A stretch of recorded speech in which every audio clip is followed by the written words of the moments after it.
Nagaan isiniif haa ta'u, an Fedhasaa Taaddasaati. Gareen kun garee maatii jaalalaati.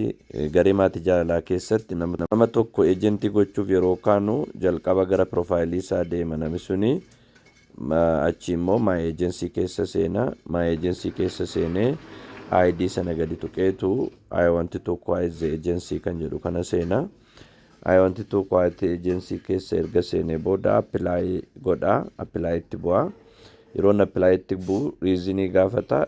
To be an agent jedhe reasonii barreessa. Reasonii barreessa to be an agent jedheetu. Erga inni reasonii barreessee booda maaltu dhufaa fi submit kan jedhutu dhufaaf. Submit itti bu'a. Confirm godhee keessaa ba'a. Sana booda namni sun immoo dhaqeetu maal godhaa? Meesejii isaa keessa galee namni ejentii isa godhu agree godhaaf. Agree godhaa. Yeroo inni agree godhu namni sun tootaalii keessaa ba'aa jechuudha. My agency bakki jedhu duwwaa ta'a. My agency bakki jedhu duwwaa ta'a. My agency erga duwwaa ta'e booda namni sun ejentii ta'uu qabaa jechuudha. Nama sana ejentii gochuuf immoo dhaqee liinkii isaa banataa. Liinkii ejentii ittiin nama godhan banataa. Isa booda bakka Popo ID jedhutti ID nama sanaati kan inni barreessu.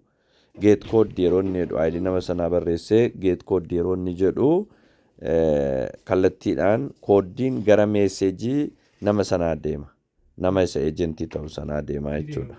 Get code jedhee namni sun kana booda meesejii keessaa fuudheetu itti himaa jechuudha. Koodii nama sana bira deeme namni sun barreessee yookaan afaaniin itti himaa jechuudha. Namni kun immoo koodii sana hin barreessa. Koodii sana ni barreessa.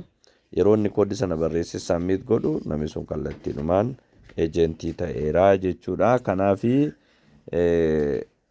Popo Life keessatti namni tokko ejentii ta'ee hojjete yeroo ejentii ta'u immoo kallattiidhaan koomishinii guddaa argata. Kanaaf amma namni sun ejentii ta'eera.